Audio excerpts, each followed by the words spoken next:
Okay, everybody, I think we'll make a start, and I'm wondering if Dale Marie might like to start open this morning with a karakia. Tēnā tātou i te whare. Whakataka te hau ki te uru, whakataka te hau ki te tonga, kia mākina kina ki ita, kia mātaratara ki tai. Kia hi ake ana te atukura, he tio, he huka, he hauhunga, ti hei mauriora. Cease the winds from the west, from the south, let the calming chill settle over the land, let the calming chill settle over the sea. May the dawn rise red-tipped, a hint of ice, a touch of snow, the bite of frost, which is going to go away, breath of life, ti hei. Thank you, Dale Marie. That has set us beautifully for day 2 of this marathon week. All right, first of all, welcome everybody to the Strategic Planning and Policy Committee meeting. This is the last one for 2023. Very exciting. First of all, I'll call for apologies. I do have apologies from Bill Harris and also apologies for Mike Pettit, who'll just be a tad late this morning. Can I have a move in a second to thank you, Philip? Thank you, Lou. All in favour? Carried. Any disclosures of members' interest this morning? There being none, we'll move on to any late items. No late items. The confirmation of order of the meeting. Everyone happy with that? Thank you. Claire's going to move that, and I'll second it from Councillor Thomas. All in favour? Confirmed. Right, the confirmation of our open minutes that have been pre-circulated. Any changes, Claire? Madam Chair, I sent through a query. It was to do with on page 11, and it's under the draft dangerous, affected and unsanitary buildings policy.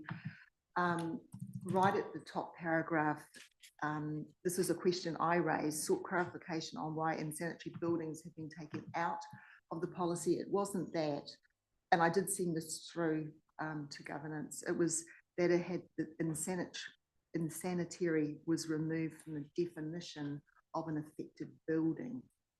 Yeah, that's so it hasn't been taken out of the policy itself. So I did raise that with governance. Yes, well, we're not actually able to change the minutes once they go on the agenda. We can only change them once they come around the table and someone suggests an amendment, which is why it needs to come to today if you've got any changes. So I'd like to suggest an amendment. Claire is suggesting the amendment. There's support for that? Yes, yep, Lou is supporting that. Okay, we'll make that amendment. Thank you, Claire. Is there any other changes to those open minutes? No, then I have a mover and a seconder, please, that they confirmed as true and correct. With that amendment. With the amendment. Yeah. Yep, absolutely. So Claire will move it, Philip will second it, all in favour? Carried. Right, we'll move on to the confirmation of the public excluded minutes. Any changes to those? Councillor Brown will move those. Anyone happy to second? Thank you, Claire. All in favour? Aye.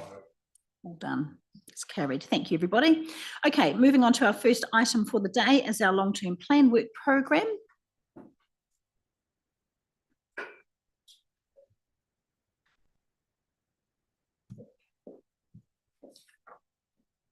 So page 17 for everybody. Good morning, ladies. Good morning. So I'll take the report as read, but I'll just note that we are on track to bring you the next iteration of the budget next month. And once we have that sorted, we'll be able to complete the infrastructure strategies, infrastructure and financial strategies, and the DC's policy as well. And just the other thing I'll note is that we've turned our minds to what the consultation topics will be in the consultation document, as well as the look and feel of the consultation document, and we'll bring back something for you to have a look at a workshop on the 12th of December. So I'm happy to answer any questions if you have them. Thank you. Any questions? It's a relatively straightforward report, I think. Yeah, Roger. I think I'd just like to say that it's great to have this update in the minutes, because I think it also, in the fact that it's in the minutes and it's going out publicly, it kind of lets everybody else know the depth of the process that the LTP goes through and why it takes so long to actually put the LTP together. So I think that's a really good record of that. So thank you for that. Thank you, Roger. Very, very true. In fact, I just did a radio kind of a weekly sort of radio thing this morning, and it said exactly that. You know, we cannot take the LTP as something that just it simply takes a long time, but it needs to be carefully detailed as well. So. Right, thank you. Lou is going to move that we receive the report, and a seconder, please, Dale Marie. All in favour? Carried. Thank you, everyone. Okay, the meaty items for the day. We're going to move on to our local alcohol policy review.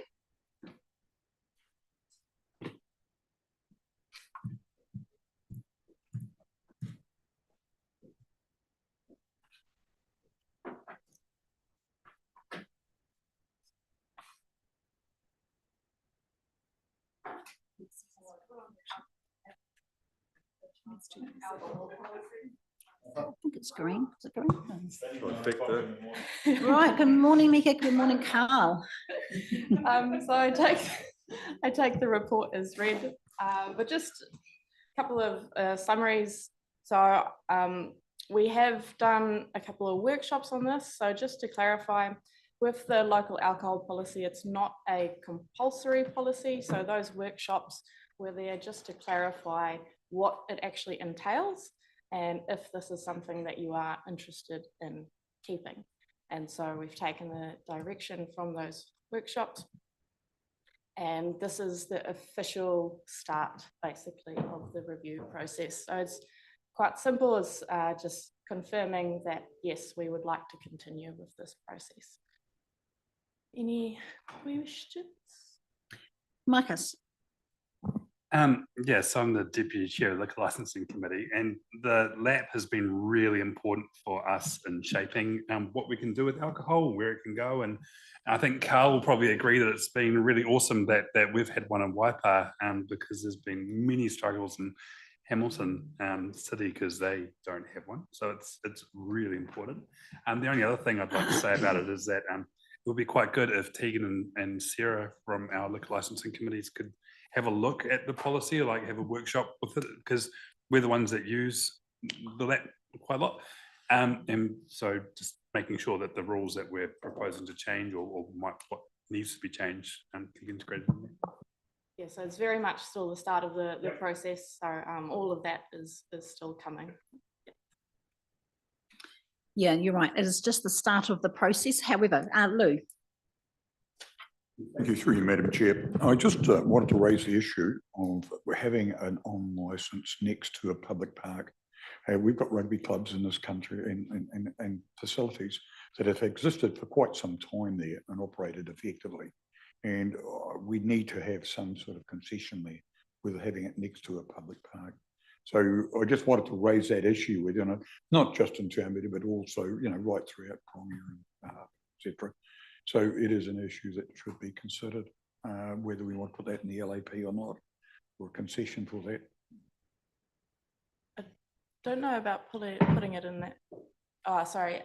All of that details is we're going to do plenty of workshops next year.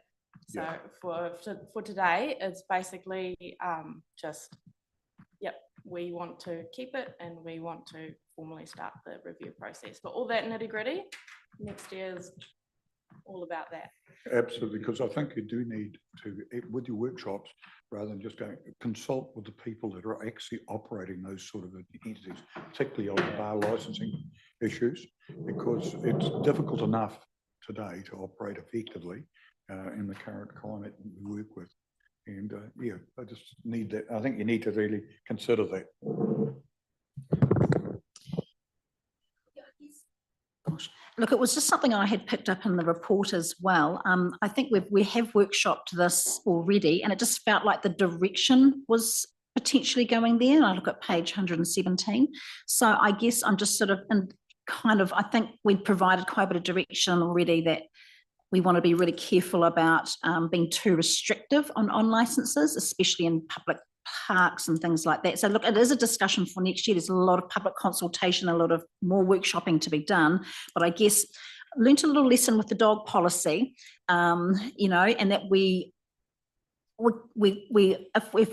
I guess around our table, if we've already sort of given an indication of the direction we want to go, let's just make sure we bring the community with us, because we were really kind of against, you know, with the dog policy again, it just felt like we were going different directions from the beginning.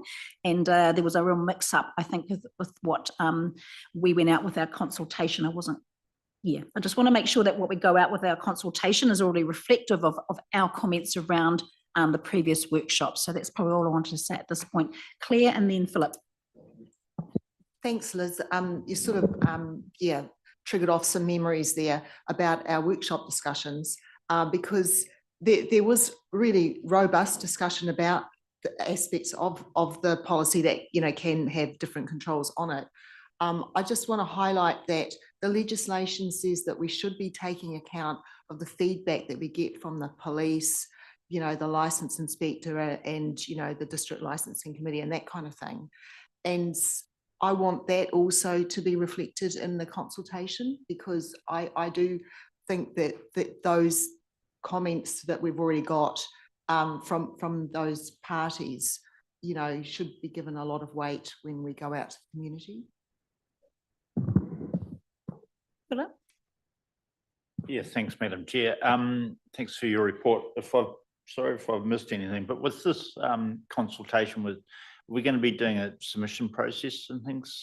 We are. It is required to have the special consultative procedure. And when the workshops are next year, when's that likely to be? We are most likely waiting for the big chunky consultation of the LTP and Ahuake to finish. And then, so we're aiming for sort of July. So we don't throw everything at the community at the same time. When do you want to ratify this potentially? When you hopefully before the end of next year. End of the financial. Yeah, sort of October-ish. Oh right. Oh wow. So Yes. Another 12 months away, perhaps. Yeah. Wow. Okay. Yeah. So again, like the dogs, like the gambling policy, there's a lot of work to be done in this space around this particular policy, and it's very topical out there in our community. So yeah, we'll take our time with it, but yeah, just kicking off. Absolutely take your points on board, Claire. You know, there's quite a bit of feedback already that's been collected, which I think is really, really valuable and needs to be included in our consultation document as well. So certainly taking some time on it. You know, coming up for 12 months, or when you started this process a little while, a few months ago now too. So. It's a bit of staffing capacity there as well. Yeah, right. Okay. And the evolution of this, combining like the other topics that we're going to talk about after this as well. Seeing what the best fit is. Okay, thank you. Thanks very much. any other comments on the policy review? Otherwise, we've got Marcus. Oh, I'm happy to move. Okay. I Yep, think it's so- great that we're going to go out. Yep. Yeah, no, thanks for that. So page 23, A, B and C, Marcus is going to move and Philip is going to second. All in favour? Carried, thank you. All right, moving on to the alcohol fees bylaw. Page 143. Over to you. Thanks. So Sam, I take the report as read. This was just a heads up. It's a bit of a funny one in that it has to be a bylaw. It's the only mechanism available to us. But it's basically, as with all our other fees and charges, it's just another way to update the fees associated with the processing and the monitoring and the enforcing of the alcohol policies. Absolutely. Look, and I think we'd workshopped this. It does take a great deal of time. And as we're a growing district, it probably makes sense. Are there any queries around this item? Claire? Yes, I certainly support, this initiative to get a bylaw in place. I would have appreciated some numbers on how much of a shortfall there is that we're looking at. Yeah, through the chair, I believe that would have been an appendix to the annual report that was tabled to the authority. Off the top of my head, for the last financial year, that was in the region of 50%. Yeah, and so, and that is picked up by general ratepayers as well, isn't it? Yeah, correct. Yeah. And accepting that there are potentially some inefficiencies in that process, and there is an aspect of public good as well that needs to be factored in. But that's effectively where we landed. Okay, thank you. Thanks, Carl. Okay, if everyone's happy, are there any other questions? we've got a recommendation, A, B and C. Moving a second down. Yep, thank you, Andrew. Thank you, Claire. All in favour? Carried. All right, so we'll move on to the review of the public places alcohol control bylaw. So this is a little bit different. It's feeling a bit confusing this morning, but this is our public places portion. So page 148. So Thank you. So I take the report as read.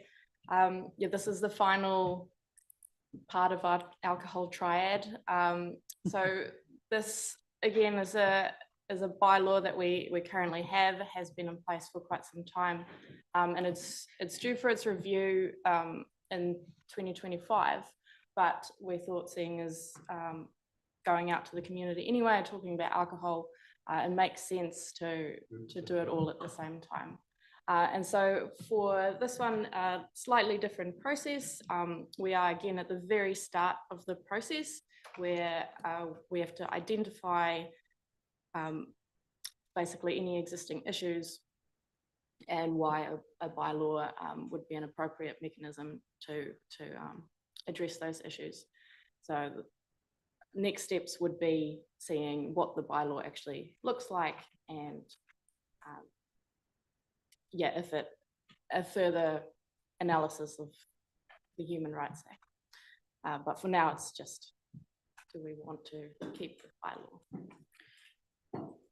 okay, Roger.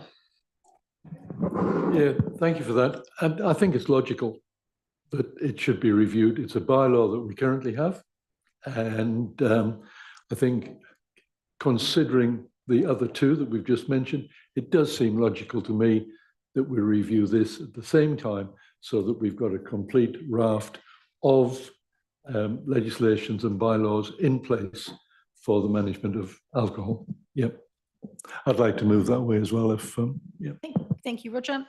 I just want to raise the issue again, as I raised the first issue, was that with public places, we do have to get licenses, special licenses at times, when we have special events where we are catering for a totally different crowd, not just a sporting crowd, it could be anything that's operational on a public place. So we do need to have that consideration that we can still get a special license in the due process, that we can operate a controlled area, that we can retail or sell alcohol or present alcohol to members in a special event. So I think that has to be considered as well, and have that consideration integrated into this new review. Part of what's brilliant about doing the local alcohol policy and this alcohol control bylaw at the same time is that the local alcohol policy has to consider this. So it's quite nice to bring all of that consideration together at the same time. Yeah. All right, any other comments from anyone around the table on this? No, otherwise, yeah, happy to. Okay, so we've got Roger who's going to move A, B, C and D, and Lou is going to second it. All in favour? Carried, thank you. Thanks, guys. That's all that done. Right, we're just going to take just a couple of minutes breather. It's not morning tea. And we'll just wait for George to come and talk to us about the LTP framework.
Welcome, George. So we've got the 22-34 sorry, 24-34 long-term plan performance framework.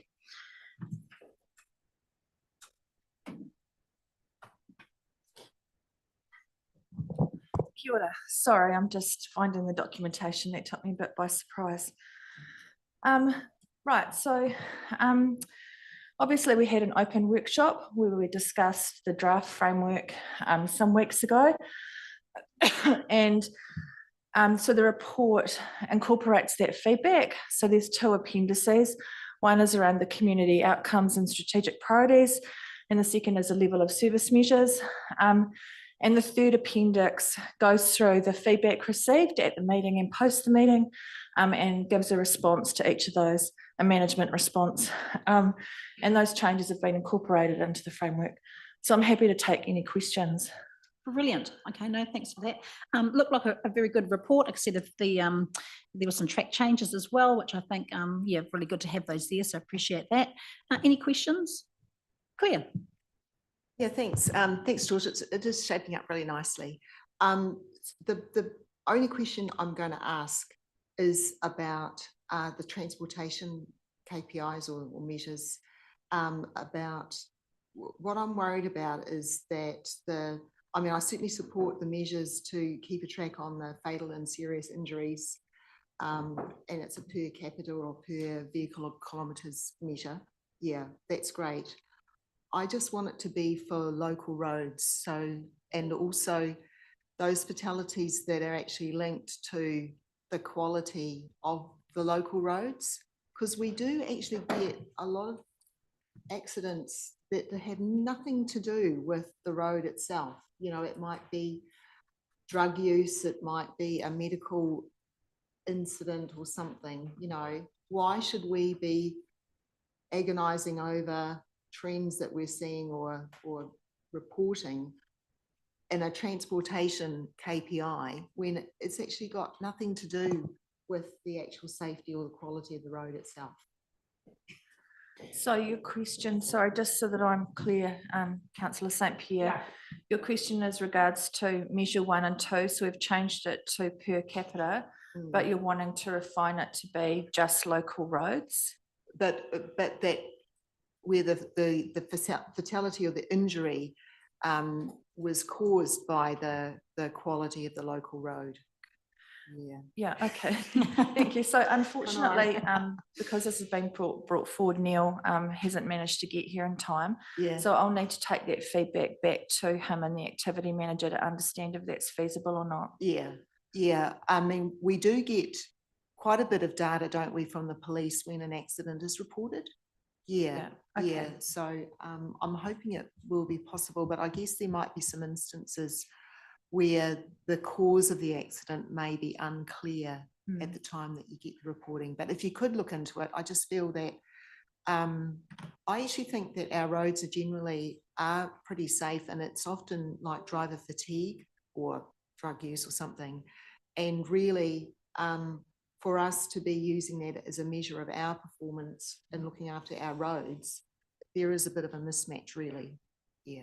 Okay. Yep. So happy we'll take that away and come back to you on that if that's okay. Yeah. Because it also includes road usage. Yeah. Well, which means it's to do with the driver as well. Yeah. I mean, I think that, in a way, because the measure's been changed to say per 100,000 of population, that actually caters for the fact that it's getting busier. Yeah. Yeah. Yes. Which I'm really happy about. Just a little bit more tweaking or something. Yeah.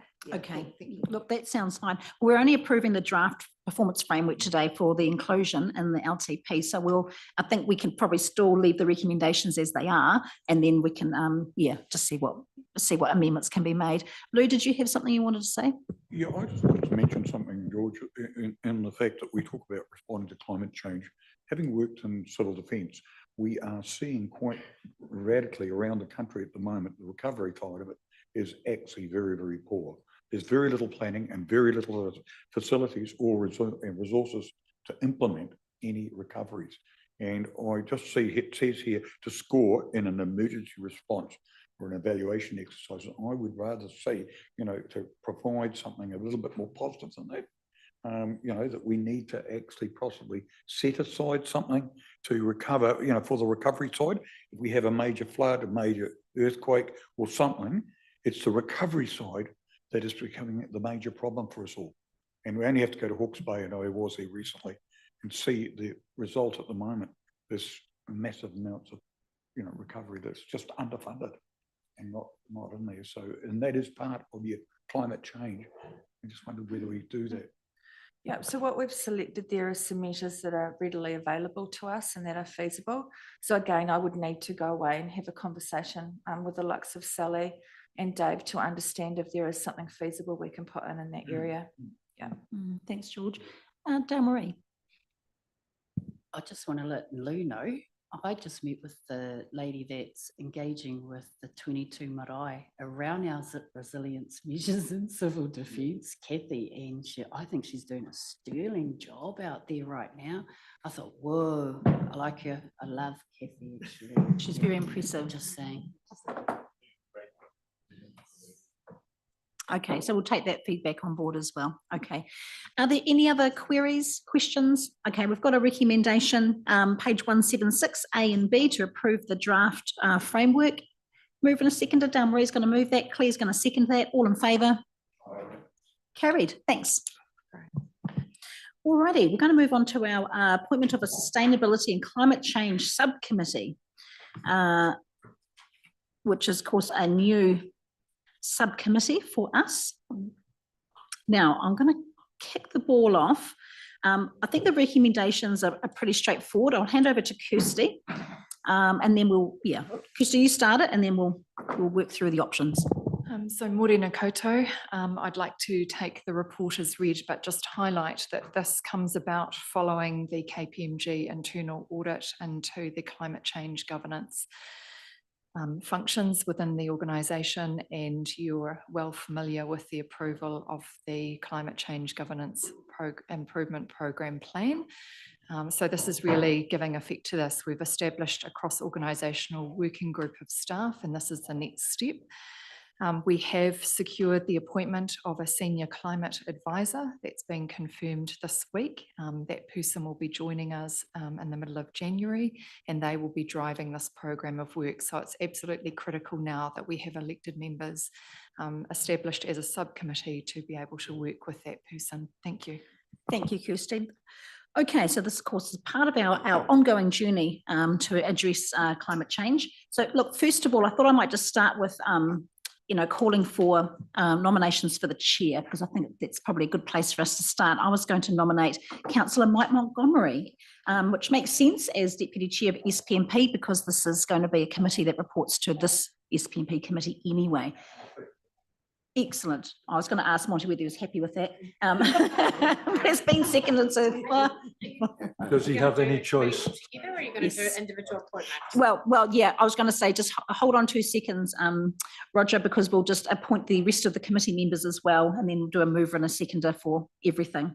So Monty, you're okay taking the chair role? Very happy with that. Yep. Thank you. In terms of nominations for other members, now we've got 5 spaces. It doesn't have to be 5. We can take less or more, but 5 seems like a good number. But I'll ask for nominations from councillors. Yes, you can self-nominate. I'd like to put myself forward, if I may. That sounds good, Roger. Marcus? I'm going to nominate Claire because I think this is right up the alley. She already had her hand up, so I think she was going to nominate herself. Yeah, but no, you're absolutely right. Any other nominations? Looking a bit quiet on, Dale Marie, that would be great. Thank you. Philip? So we've got Roger, Claire, Dale Marie, Philip. Susan, nominating yourself? Yep. Right, that is 5 members. Are there any other people that would like to be included? Yeah, I've got 5 committee and then the chair on top of that. Yeah. Okay, I'm happy with that. Everyone's happy with that. So Roger, you've moved that we have Mike Montgomery as chair with members Roger Gordon, Claire St Pierre. Probably better if you don't, actually. Dale Marie, Philip and Susan, so we're at for clarity. So Andrew Brown's going to move, Bruce Thomas is going to second. All in favour? Carried. Excellent. Thank you, everybody. Okay, our next item is our arts policy. They'll be here shortly. Just give them a few minutes. Yes. Christy, question. The senior climate change policy advisor or advisor, where do they sit in the organisational chart? They will directly report to me. Thank you.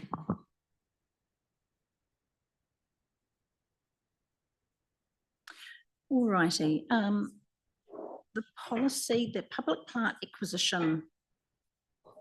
I think we will wait for Anne to arrive. Is that all right with everybody? Or do you feel it's a very straightforward item? They're walking down now and they left a couple of minutes ago, so they're racing down. Okay.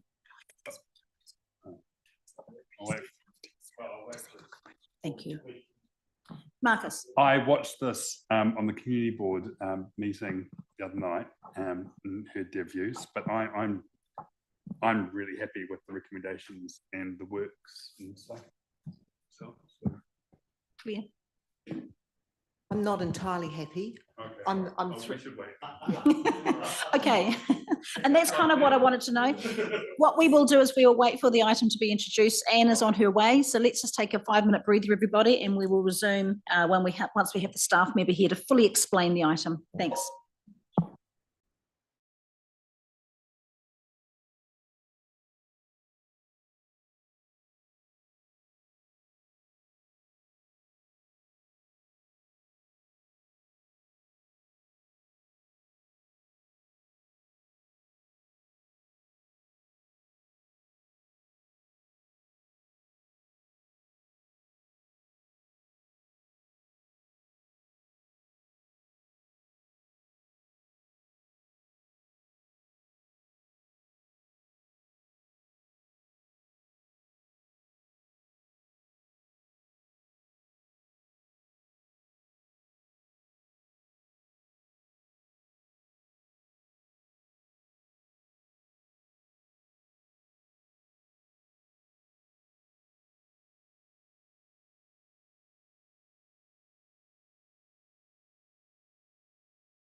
Head back in.